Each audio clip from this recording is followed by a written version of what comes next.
મોંઘવારીની અસર તમામ ક્ષેત્રે વર્તાઈ રહી છે, જેમાંથી ખાદ્ય પદાર્થો પણ બાકાત નથી. આ વર્ષે કઠોળના ભાવમાં ઘણો મોટો વધારો થયો છે અને લોકો કઠોળની ખરીદી ટાળી રહ્યા છે. છેલ્લા 2 વર્ષથી વરસાદનું પ્રમાણ ઘટ્યું છે અને તેને કારણે કઠોળનું ઉત્પાદન સતત ઘટી રહ્યું છે. તેના કારણે આ વર્ષે કઠોળના ભાવ આસમાનને આંબી રહ્યા છે. ખાસ કરીને ચણા દાળ, કાબુલી ચણા, મોગર દાળ વગેરે ખૂબ મોંઘા થયા છે.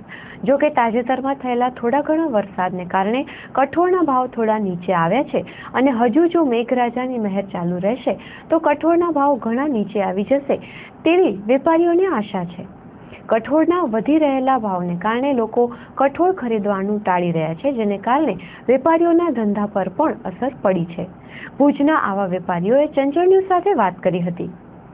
છેલ્લા 6 થી 8 મહિના દરમિયાન વરસાદ ઓછો પડવાના કારણે ચણા દાળ છે, ચણા છે, મગ છે, મગફાડા છે, મોગરદાળ છે, તે આ તમામ પ્રકારના કઠોળમાં લગભગ સમજી લો ને કે 30 થી 40% જેવો વધારો આવ્યો છે.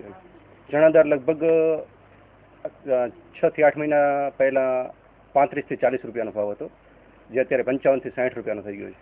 અત્યારે લગભગ મગફાડા છે એનો સૌથી હાઈએસ્ટ ભાવ છે. મોગરદાળ 95 થી 100 રૂપિયાનો ભાવ છે ને મગ છે જે 6-8 મહિના પહેલા જે 60 રૂપિયાનો ભાવ હતો એ અત્યારે 88 થી 90 રૂપિયાનો ભાવ છે. હવે આ જે રોજિંદી જે જરૂરિયાતો છે, જે મગ છે, મગફાડા, જે ગરીબ માણસો જે ખીચડી બનાવીને ખાય છે એ તો ફરજિયાત લેવી જ પડે છે. બાકી જે કાબુલી ચણા છે, ચણાદાર છે, એનો વપરાશ બહુ ઓછો થઈ ગયો છે. ગઈ સાલે જો વરસાદ ઓછો હતો એના હિસાબે કઠોળના ભાવ બહુ વધી ગયા હતા.